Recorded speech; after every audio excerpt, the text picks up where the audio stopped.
সবাইকে স্বাগত। যারা 2022 সালে মাধ্যমিক পরীক্ষা দেবে তাদের জন্য জীবন বিজ্ঞানের প্রথম অধ্যায়ের অর্থাৎ জীবজগতের নিয়ন্ত্রণ এবং সমন্বয়ের পার্ট 2 নিয়ে কিন্তু আজ আমি আলোচনা করব। এর আগে আমি পার্ট 1 ভিডিও আপলোড করে রেখেছি এবং ওখানে গুরুত্বপূর্ণ এমসিকিউ এবং 2 ও 3 নম্বরের প্রশ্ন আপলোড করে রেখেছি। যারা দেখোনি অবশ্যই দেখে নেবে, ডেসক্রিপশন বক্স অথবা প্লেলিস্টে লিঙ্ক পেয়ে যাবে। তা পার্ট 2তে তোমাদের জন্য থাকবে টোটাল 51টি প্রশ্ন, ঠিক আছে, 51টি এমসিকিউ প্রশ্ন, যেগুলো তোমাদের এমসিকিউ, এসএকিউ, সত্য মিথ্যা, শূন্যস্থান যত শর্ট প্রশ্ন আছে সেগুলোতে আসতে পারে। আর 20টি 2 ও 3 নম্বরের প্রশ্ন, ঠিক আছে, গুরুত্বপূর্ণ সব প্রশ্ন কিন্তু আলোচনা করব। আর এই প্রশ্নগুলো আমি সিলেক্ট করেছি বিভিন্ন পুরনো টেস্ট পেপার থেকে এবং বিভিন্ন প্রশ্ন বিচিত্রা থেকে এবং বিভিন্ন 2 থেকে 3টি বই আমি পর্যবেক্ষণ করে কিন্তু এতগুলো প্রশ্ন তৈরি করেছি। অবশ্যই ভিডিওটা শেষ পর্যন্ত দেখবে, আশা করি ভিডিওটা থেকে তোমরা অনেক উপকৃত হবে। পার্ট 2তে আলোচনা করব প্রথম অধ্যায় লাস্টের 3টি পার্ট, অর্থাৎ একের স্থিতে দেখতে পারছো প্রাণীদের সারাপ্রদান ও রাসায়নিক সমন্বয় হরমোন, একের ডিতে দেখতে পাচ্ছ প্রাণীদের সারাপ্রদান ও ভৌত সমন্বয় স্নেহতন্ত্র, একের ইতে দেখতে পাচ্ছ প্রাণীদের সারাপ্রদানের একটি প্রকার হিসেবে গমন। এখন এই বাকি 3টি টপিক প্রথম অধ্যায়ের এইগুলো নিয়ে কিন্তু আজ আমি আলোচনা করব। আর তোমাদের কাছে রিকোয়েস্ট, যারা পার্ট 1 দেখোনি অবশ্যই দেখে নেবে, কেননা ওখানে কিন্তু গুরুত্বপূর্ণ প্রশ্নগুলো কিন্তু আমি অলরেডি আলোচনা করেছি। এখন পার্ট 2তে যে প্রশ্নগুলো তোমাদের জন্য রেখেছি দেখতে পাচ্ছ স্ক্রিনে। তার প্রথম প্রশ্নটা হলো অগ্র পিটুইটারি গ্রন্থি থেকে নিঃসৃত হরমোন। এখন অগ্র পিটুইটারি থেকে অনেকগুলো হরমোন ক্ষরিত হয়, তার মধ্যে উল্লেখযোগ্য যে হরমোনগুলো আছে এসিটিএইচ, টিএসএইচ, জিএইচ, জিটিএইচ, এগুলো মনে রাখবে। এইগুলোর ফুল ফর্ম আমাদের জানতে হবে, একটু পরে আমি প্রশ্ন করেছি সেখান থেকে আমরা জেনে নেব। 2 নম্বর প্রশ্ন, পশ্চাৎ পিটুইটারি থেকে নিঃসৃত হরমোন বা নিঃসৃত হয়। 2 নম্বর প্রশ্নটি খুবই গুরুত্বপূর্ণ, মনে রাখবে। উত্তর হবে এডিএইচ এবং অক্সিটোসিন, ঠিক আছে।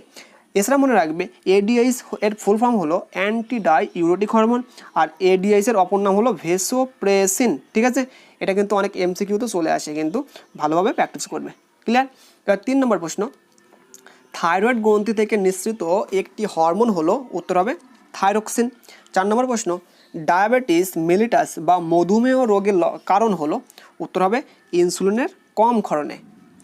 এরপরের প্রশ্ন 5 নম্বর, ডায়াবেটিস ইনসিপিডাস বা বহুমূত্র রোগের কারণ হলো, উত্তর হবে এডিএইচ এর কম ক্ষরণে। তোমাদের কাছে রিকোয়েস্ট, এই 4 নম্বর আর 5 নম্বর প্রশ্নটা খুব ভালোভাবে একটু খেয়াল করো। ডায়াবেটিস মেলিটাস, ঠিক আছে, বা মধুমেহ এর কারণটা হলো ইনসুলিনের কম ক্ষরণ, আর এটা হলো ডায়াবেটিস ইনসিপিডাস বা বহুমূত্র এর কারণ হলো এডিএইচ এর কম ক্ষরণ। সবাই গুলিয়ে ফেলে কিন্তু, একটা হলো ডায়াবেটিস মেলিটাস আর একটা হলো ডায়াবেটিস ইনসিপিডাস। ভালোভাবে দেখে নেবে এবং একটা ভালো করে মনে রাখবে, দেখবে অপরটা অটোমেটিক মনে থাকবে। 6 নম্বর প্রশ্ন, এসিটিএইচ, টিএসএইচ, জিটিএইচ, এসটিএইচ এর পুরো নাম লেখো। এর মধ্যে প্রথম যেটা আছে এসিটিএইচ, সেটা হলো অ্যাড্রিনোকর্টিকোট্রপিক হরমোন। টিএসএইচ এর ফুল ফর্ম হলো থাইরয়েড স্টিমুলেটিং হরমোন। জিটিএইচ হলো গোনাডোট্রপিক হরমোন, আর এসটিএইচ হলো সোমাটোট্রপিক হরমোন। এর মধ্যে তোমরা এই প্রথমটা আর দ্বিতীয়টা ভালোভাবে একটু প্র্যাকটিস করবে, কেননা এটা বেশি পরীক্ষায় আসে। 7 নম্বর প্রশ্ন, ইনসুলিনের উৎস হলো, এটা ভিবি প্রশ্ন, একটা খুবই গুরুত্বপূর্ণ একটা প্রশ্ন, পরীক্ষা আসার মতো। অগ্নাশয়ে অবস্থিত আইলেটস অব ল্যাঙ্গারহ্যান্সের বিটা কোষ। অনেকে শুধুমাত্র লিখে আসে যে অগ্নাশয়ের বিটা কোষ থেকে কিন্তু ইনসুলিন ক্ষরিত হয়, কিন্তু সেক্ষেত্রে কিন্তু পুরোপুরি উত্তরটা ভালো হয় না। ভালোভাবে লিখবে অগ্নাশয়ে অবস্থিত আইলেটস অফ ল্যাঙ্গারহ্যান্সের বিটা কোষ, তাহলে কিন্তু একদম পারফেক্ট উত্তর হবে এবং ভালো নাম্বার পাবে। এছাড়া মনে রাখবে গ্লুকাগনের উৎস হলো অগ্নাশয়ের আলফা কোষ, ঠিক আছে। অনেক সময় দিয়ে দেয় গ্লুকাগনের উৎস কি, মনে রাখবে। 8 নম্বর প্রশ্ন, গ্লুকোজ থেকে গ্লাইকোজেন সংশ্লেষকে কি বলে? এক্ষেত্রে উত্তর হবে গ্লাইকোজেনেসিস। অনেক সময় দিয়ে যায়, অনেক সময় পরীক্ষা এভাবে আসতে পারে যে গ্লাইকোজেনেসিস কাকে বলে, সেক্ষেত্রে উত্তর কী হবে? গ্লুকোজ থেকে গ্লাইকোজেন সংশ্লেষকে বলা হয় গ্লাইকোজেন। ক্লিয়ার? গ্লাইকোজেনেসিস। 9 নম্বর প্রশ্ন, বিএমআর নিয়ন্ত্রণ করে কোন হরমোন? উত্তর হবে থাইরক্সিন। তারপর 10 নম্বর প্রশ্ন কি বলছে, খেয়াল করো, আয়োডিনের অভাবে কোন হরমোনের সংশ্লেষ ব্যাহত হয়? উত্তর হবে থাইরক্সিন। 11 নম্বর প্রশ্ন, ক্যালোরিজেনিক হরমোন হলো, উত্তর হবে থাইরক্সিন। এক্ষেত্রে 10 নম্বর প্রশ্নটা একটু ভালো করে প্র্যাকটিস করবে। 12 নম্বর প্রশ্ন, অ্যান্টিকিটোজেনিক হরমোন বলা হয়, উত্তর হবে ইনসুলিনকে। 13 নম্বর প্রশ্ন, একটি লোকাল হরমোন হলো টেস্টোস্টেরন। আচ্ছা, এইটা একটু ভালো করে প্র্যাকটিস করবে, একটি লোকাল হরমোন। 13 নম্বর প্রশ্নটা খুবই গুরুত্বপূর্ণ। টেস্টোস্টেরন হতে পারে, তারপর প্রোজেস্টেরন হতে পারে, এইগুলো হলো সব লোকাল হরমোন, ঠিক আছে। 14 নম্বর প্রশ্ন, প্রাণীদের প্রধান বৃদ্ধিকারক হরমোন হলো, উত্তর হবে এসটিএইচ অর্থাৎ সোমাটোট্রপিক হরমোন। 15 নম্বর প্রশ্ন, মহিলাদের ডিম্বাশয় থেকে নিঃসৃত হরমোন হলো, উত্তর হবে দুটি হরমোন অর্থাৎ ইস্ট্রোজেন এবং প্রোজেস্টেরন। এর সঙ্গে মনে রাখবে পুরুষদের শুক্রাশয় নিঃসৃত হরমোন হলো উত্তর হবে টেস্টোস্টেরন, অর্থাৎ পুরুষদের যে হরমোনটা ক্ষরিত হয় সেটা হলো টেস্টোস্টেরন। টেস্টোস্টেরনের জন্য বয়ঃসন্ধিকালে ছেলেদের গলার স্বর মোটা হয় এবং গোঁফদাড়ি বের হয়। ঠিক আছে, এটা মনে রাখবে। 16 নম্বর প্রশ্ন, 100 ml রক্তে শর্করার অর্থাৎ গ্লুকোজের স্বাভাবিক মাত্রা হলো, এক্ষেত্রে উত্তর হবে 80 থেকে 120 mg অর্থাৎ মিলিগ্রাম। ঠিক আছে, এটা একটু ভালো করে মনে রাখবে। উল্টোভাবে আসতে পারে যে 100 থেকে 120 মিলিগ্রাম যে শর্করার মাত্রা, এটি কত পরিমাণ রক্তে থাকে, উত্তর হবে হলো 100 ml। ঠিক আছে, বামনত্ব, আচ্ছা এটা খেয়াল করো, বামনত্বর আরেকটা নাম হলো ডোয়ারফিজম। ঠিক আছে, গলগণ্ড বা গয়টার রোগ হয় কিসের জন্য, এক্ষেত্রে অপশন উত্তরটা হয়ে যাবে, খেয়াল করো, বামনত্ব হয় হলো এসটিএইচ বা গ্রোথ হরমোনের কম কারণে। ঠিক আছে, গলগণ্ড রোগ হয় হলো থাইরক্সিনের হরমোনের কম কারণে। আচ্ছা এখানে মনে হয় তোমাদের প্রবলেম হচ্ছে, আমি বুঝে দিচ্ছি, পড়ে নাও। গয়টার বা গলগণ্ড রোগ হয় হলো থাইরক্সিন হরমোনের কম কারণে, আয়োডিনের অভাবে গলগণ্ড রোগ হয়। ক্লিয়ার, মনে রাখবে থাইরক্সিন বেশি কারণে গ্রেভস বর্ণিত রোগ হয়। এই যে গ্রেভস বর্ণিত রোগ হয় কিসের জন্য, থাইরক্সিনের বেশি কারণে। নেক্সট প্রশ্ন, 18 নম্বর প্রশ্ন, একটি মিশ্র গ্রন্থি হলো, উত্তর হবে অগ্নাশয়। এই অগ্নাশয়টা বেশি আসে। এছাড়া মনে রাখবে শুক্রাশয়, ডিম্বাশয় সবই হলো মিশ্র গ্রন্থি। 19 নম্বর প্রশ্ন, প্রভুগ্রন্থি বা মাস্টার গ্ল্যান্ড বলা হয়, উত্তর হবে পিটুইটারি গ্রন্থিকে। মনে রাখবে প্রভুগ্রন্থির প্রভু বা সুপ্রিম কমান্ডার বলা হয় হাইপোথ্যালামাসকে। ঠিক আছে, এটার জন্য গুলিয়ে না যায়, প্রভুগ্রন্থি বলা হয় হলো পিটুইটারি গ্রন্থিকে, আর প্রভুগ্রন্থির প্রভু বলা হয় হাইপোথ্যালামাসকে। 20 নম্বর প্রশ্ন, মানবদেহে অ্যাড্রিনাল কোথা থেকে নিঃসৃত হয়, উত্তর হবে অ্যাড্রিনাল গ্রন্থির মেডেলা অংশ থেকে। অ্যাড্রিনাল গ্রন্থির মেডেলা অংশ থেকে মানবদেহে অ্যাড্রিনালিন হরমোন ক্ষরিত হয়। 21 নম্বর প্রশ্ন, ইস্ট্রোজেন কোন গ্রন্থি থেকে ক্ষরিত হয় এবং টেস্টোস্টেরনের উৎস কি, এক্ষেত্রে উত্তর হবে ইস্ট্রোজেনের উৎস কী হবে, খেয়াল করো, স্ত্রীদেহে ডিম্বাশয়ের পরিণত ডিম্বথলি বা গ্রাফিয়ান ফলিকল থেকে কিন্তু ইস্ট্রোজেনটা ক্ষরিত হয়। আর টেস্টোস্টেরনের উৎস যদি বলা হয় তাহলে তোমরা বলবে শুক্রাশয়ের লেডিকের অন্তর্কোষ বা আন্তর্কোষ বলা হয়। ঠিক আছে, 23 নম্বর প্রশ্ন, আপৎকালীন বা জরুরিকালীন বা সংকটকালীন যে কোনো একটা নামে পরীক্ষায় আসতে পারে, আপৎকালীন বা জরুরিকালীন সংকটকালীন হরমোন বলা হয়, উত্তর হবে অ্যাড্রিনালিন হরমোনকে। এটা কিন্তু খুবই গুরুত্বপূর্ণ প্রশ্ন, অনেক সময় 2 নম্বরের জন্য আসে, যে কেন বলা হয়। ঠিক আছে, মনে রাখবে অ্যাড্রিনাল গ্রন্থি থেকে অ্যাড্রিনালিন হরমোন ক্ষরিত হয়। আর এছাড়া মনে রাখবে সুপ্রারেনাল গ্রন্থি বলা হয় অ্যাড্রিনাল গ্রন্থিকে। মানে অ্যাড্রিনাল গ্রন্থি সম্পর্কে যে যে পয়েন্টগুলো আমি বলেছি এইগুলো একটু মাথায় রাখবে, তাহলে কিন্তু অনেক প্রশ্নের সমাধান হয়ে যাবে। 24 নম্বর প্রশ্ন, একটি নিউরো হরমোন হলো, এক্ষেত্রে উত্তর হবে ভেসোপ্রেসিন বা এডিএইচ। আচ্ছা এখানে বা দেবে, ঠিক আছে, কেননা এই এডিএইচেরই অপর নাম হলো ভেসোপ্রেসিন। 25 নম্বর প্রশ্ন, পরিণত স্ত্রীদের ডিম্বাশয়ের পিত্ত গ্রন্থি থেকে ক্ষরিত হরমোনটির নাম কি, খুবই গুরুত্বপূর্ণ একটা প্রশ্ন, 25 দাগটা একটু ভালো করে পড়াশোনা করবে। এক্ষেত্রে উত্তর হবে প্রোজেস্টেরন, অর্থাৎ স্ত্রীদের ডিম্বাশয়ের পিত্ত গ্রন্থি থেকে ক্ষরিত হরমোনটি হলো প্রোজেস্টেরন। 26 নম্বর প্রশ্ন, রক্ত শর্করা নিয়ন্ত্রণকারী অগ্নাশয় ক্ষরিত হরমোনের নাম লেখো, এক্ষেত্রে উত্তর হয়ে যাবে ইনসুলিন এবং গ্লুকাগন।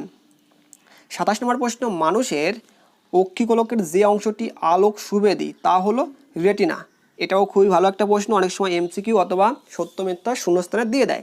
এছাড়া মনে রাখবে রেটিনায় বস্তুর প্রতিবিম্ব গঠিত হয়, যদি বলা হয় মানুষের চোখের কোথায় প্রতিবিম্ব গঠিত হয়, সেক্ষেত্রে উত্তর হবে রেটিনায়। ঠিক আছে, 28 নম্বর প্রশ্ন, অগ্র মস্তিষ্কের সর্ববৃহৎ অংশটি হলো, এক্ষেত্রে উত্তর হবে সেরিব্রাম। 29 নম্বর প্রশ্ন, মিশ্র স্নায়ুর উদাহরণ দাও, এক্ষেত্রে উত্তর কী হয়ে যাবে, ফেসিয়াল স্নায়ু, ভেগাস স্নায়ু, গ্লোসোফ্রাঞ্জিয়াল স্নায়ু, এইগুলো হলো সব মিশ্র স্নায়ু। এটাও একটু ভালো করে পড়বে, কারণ এটাও অনেক সময় পরীক্ষায় দিয়ে দেয়। 30 নম্বর প্রশ্ন, মৃদু আলোতে বা অন্ধকারে দেখতে সাহায্য করে যে কোষ তা হলো, উত্তর হবে রড কোষ। তোমাদের কিন্তু মডেল অ্যাক্টিভিটি টাস্কে কিন্তু এই প্রশ্নটা এসছে যে মৃদু আলোতে দেখতে সাহায্য করে কোনটি, এক্ষেত্রে উত্তর হবে রড কোষ। ঠিক আছে, মনে রাখবে উজ্জ্বল আলোতে সাহায্য করে হলো কোন কোষ, অর্থাৎ কম আলোতে রড কোষ আর বেশি আলোতে বা উজ্জ্বল আলোতে কোন কোষ। ঠিক আছে, মনে রাখবে ভালো করে। এছাড়া মনে রাখবে রড কোষে রোডোপসিন, খেয়াল করো, রড কোষে রোডোপসিন রঞ্জক থাকে, এই জন্যই কিন্তু অন্ধকারে রড কোষটা বেশি সাহায্য করে দেখতে। 31 দাগ, দৈহিক উষ্ণতা নিয়ন্ত্রণ অথবা দেহের অনাল গ্রন্থির ক্রিয়া নিয়ন্ত্রণ করে মস্তিষ্কের কোন অংশ? এক্ষেত্রে উত্তর হবে হাইপোথ্যালামাস। 32 নম্বর প্রশ্ন, চোখের যে ত্রুটির ফলে দূরের বস্তু অস্পষ্ট হয় কিন্তু কাছের বস্তু স্পষ্ট হয় তাকে বলে?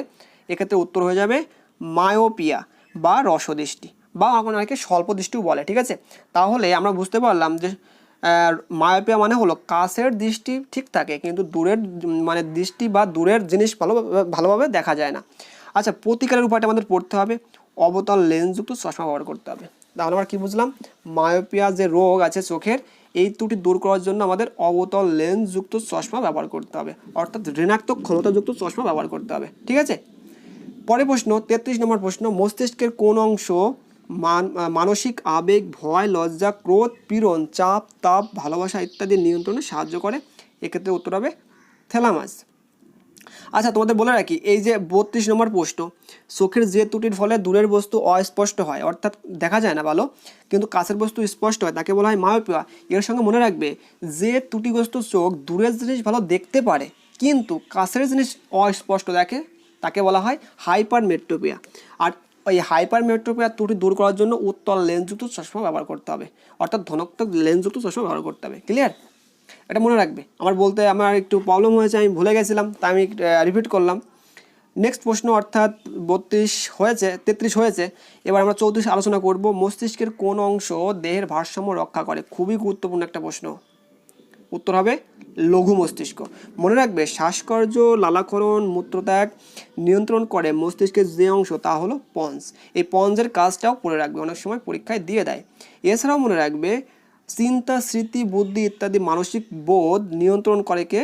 উত্তর হবে গুরু মস্তিষ্ক বা সেরিব্রাল কর্টেক্স। মনে রাখবে, সেরিব্রাল কর্টেক্সেরই আরেকটা নাম হলো গুরু মস্তিষ্ক। অনেক সময় আমরা বুঝতে পারি না কোনটার কী নাম। ঠিক আছে, এই জন্য মনে রাখবে, আমি দুটো নামই লিখে দিয়েছি এই জন্য। 35 নম্বর প্রশ্ন, মানুষের সুষুম্না কাণ্ডে স্নায়ুর সংখ্যা কত এবং করোটি স্নায়ুর সংখ্যা কত? খুবই গুরুত্বপূর্ণ একটা প্রশ্ন, ভালোভাবে প্র্যাকটিস করবে। এক্ষেত্রে উত্তর হবে সুষুম্না স্নায়ুর সংখ্যা হলো 31 জোড়া আর করোটি স্নায়ুর সংখ্যা হলো 12 জোড়া। এই দুটোর মধ্যে একটা পরীক্ষায় আসবে, ভেবে নাও যে আসবে। ঠিক আছে, কারণ প্রত্যেক বছরই টেস্ট পরীক্ষা হোক অথবা মাধ্যমিক পরীক্ষা হোক, এই দুটোর মধ্যে কিন্তু একটা না একটা থাকেই। ভালোভাবে প্র্যাকটিস করো, তোমরাও কমন পেয়ে যেতে পারো। 36 নম্বর প্রশ্ন, রেটিনা ও অপটিক স্নায়ুর সংযোগ স্থলকে কী বলে? এক্ষেত্রে উত্তর হয়ে যাবে অন্ধবিন্দু। মনে রাখবে, সবচেয়ে ভালো প্রতিবিম্ব গঠিত হয় পীতবিন্দুতে। এই পয়েন্টটা ভাইটাল। যদি বলা হয় সবথেকে ভালো প্রতিবিম্ব কোথায় গঠিত হয়, এক্ষেত্রে উত্তর হবে কি? পীতবিন্দু।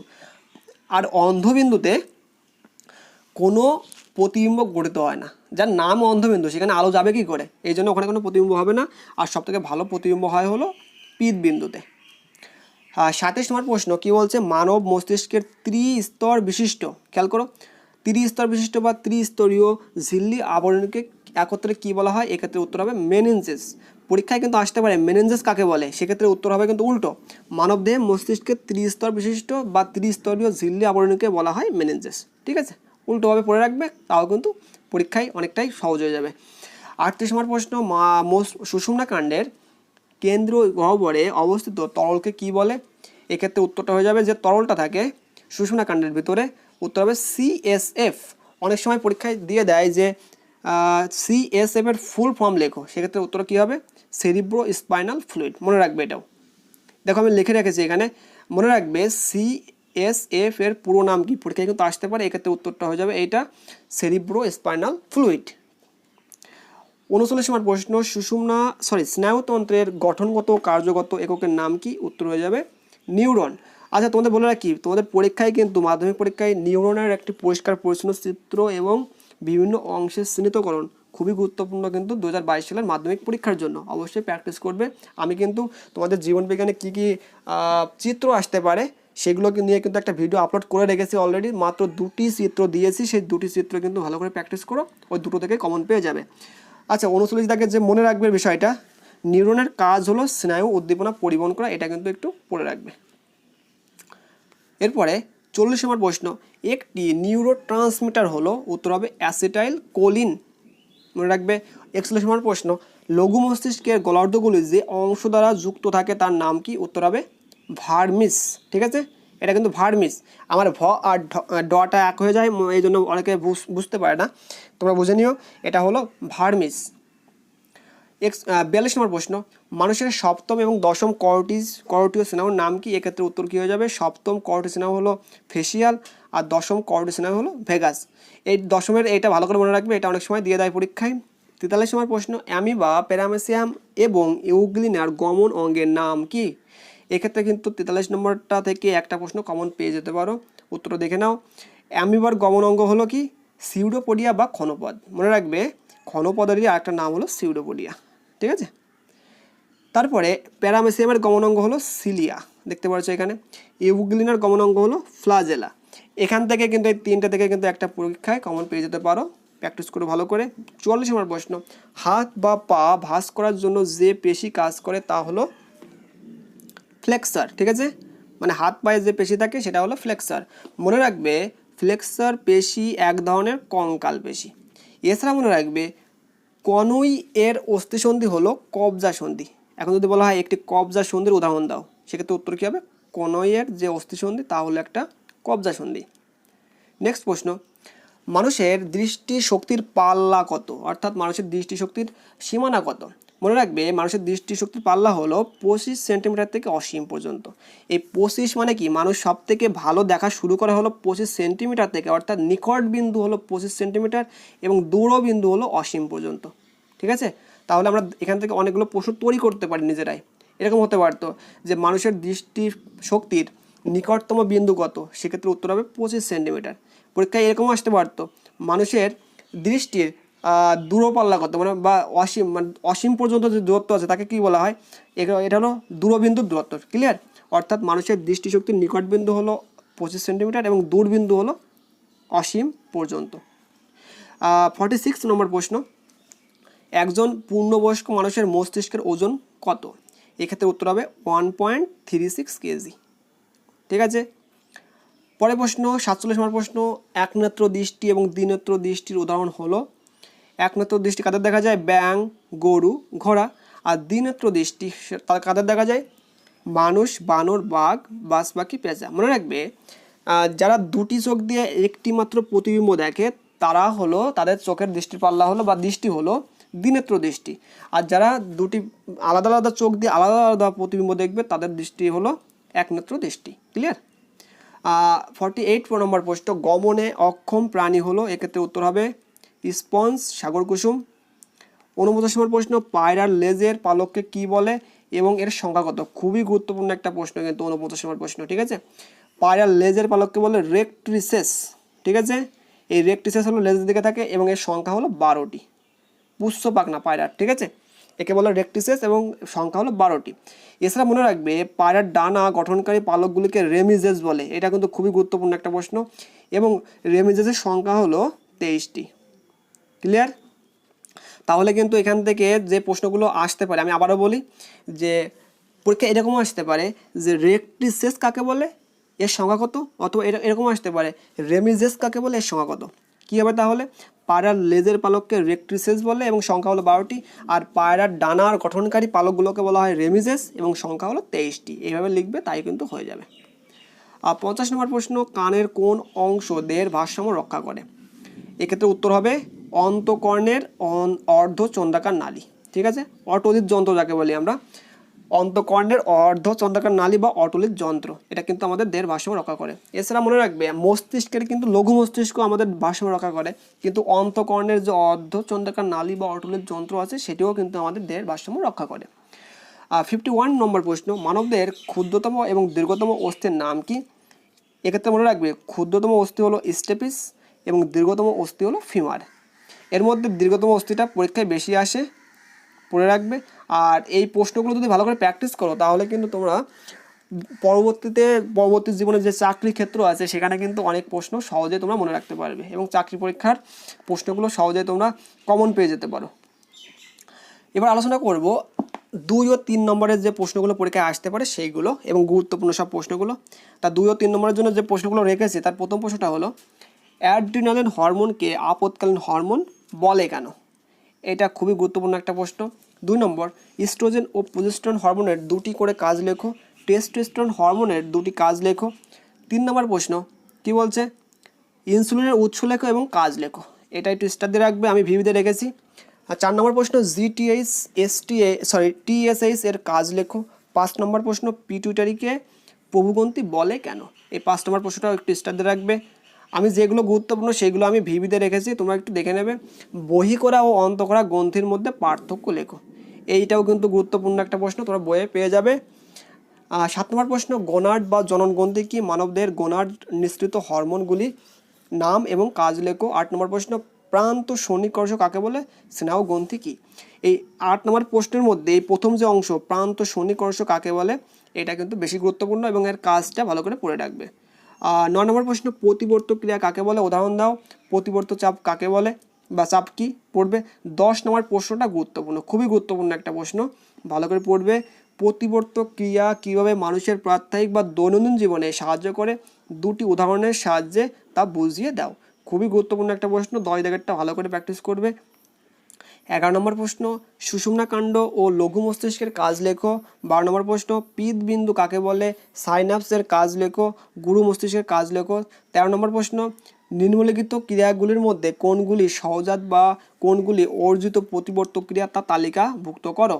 1 নম্বর বলছে হাসি, 2 নম্বর সাইকেল চালানো, 3 নম্বর সদ্যজাতের স্তন্যপানের ইচ্ছা, 4 নম্বর ক্ষিপ্রতার সাথে উইকেট কিপারে বল ধরা, নম্বর কি বলছে উজ্জ্বল আলোতে চোখের পাতা বন্ধ হওয়া। এই যে কারণগুলো বললাম, এই কারণগুলো কোন ধরনের প্রতিবর্ত ক্রিয়ার জন্য ঘটে সেইগুলো আমাদের লিখতে বলেছে। তোমরা বইয়ে সব পেয়ে যাবে, আর যদি না পাও অবশ্যই কমেন্ট করে জানাবে, আমি উত্তরগুলো সলভ করে একটা ভিডিও বানিয়ে দেবো। 14 নম্বর প্রশ্ন প্রাণীদেহে স্নায়ুতন্ত্র ও হরমোনের কার্যগত একটি সাদৃশ্য একটি বৈসাদৃশ্য লেখো। আর 15 নম্বর প্রশ্ন হরমোন ও স্নায়ুর দুটি পার্থক্য লেখো। 16 নম্বর প্রশ্ন মায়োপিয়া ও হাইপারমেট্রোপিয়া কি, এই ত্রুটি প্রতিকারের উপায় লেখো। এই যে 16 নম্বর প্রশ্ন, এই প্রশ্নটার মধ্যে কিন্তু যে মায়োপিয়া ও হাইপারমেট্রোপিয়া দেখতে পাচ্ছ, এখান থেকে কিন্তু পরীক্ষায় যে কোনো একটি কিন্তু কমন পেয়ে যাবে, হয় মায়োপিয়া পাবে নয় হাইপারমেট্রোপিয়া, এবং তাদের প্রতিকারের উপায়টাও পড়ে রাখবে। 17 নম্বর প্রশ্ন নিউরন ও স্নায়ুর মধ্যে সম্পর্ক কি, উপযোজন কি? এর মধ্যে প্রথম অংশটা ভালো করে পড়বে, নিউরন এবং স্নায়ুর মধ্যে সম্পর্কটা। 18 নম্বর প্রশ্ন অন্তর্বাহী ও বহির্বাহী স্নায়ুর মধ্যে পার্থক্য লেখো। 19 নম্বর প্রশ্ন গমনের উদ্দেশ্য লেখো বা উদ্দেশ্য কি। এই 19 নম্বর প্রশ্নটা কিন্তু খুবই গুরুত্বপূর্ণ একটা প্রশ্ন, তোমরা ভালো করে প্র্যাকটিস করো যে গমনের উদ্দেশ্য কি বা গমনের দুটি উদ্দেশ্য লেখো। 20 নম্বর প্রশ্ন মাছের গমনে মায়োটম পেশির ভূমিকা লেখো। খুবই গুরুত্বপূর্ণ একটা প্রশ্ন। মাছের গমনে শ্রোণী পাখনা বক্ষ পাখনার কাজ লেখো।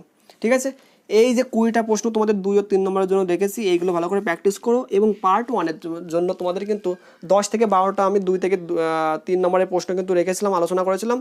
এই পার্ট 1 এবং পার্ট 2 টোটাল যে প্রশ্নগুলো আমি তোমাদের জন্য সাজেশন করেছি, এগুলো প্র্যাকটিস করো। আশা করি এখান থেকে এমসিকিউ এসএকিউ শর্ট, তারপরে 2 ও 3 নম্বরের প্রশ্ন সবগুলো কিন্তু পরীক্ষায় আশা করি কমন পেয়ে যাবে।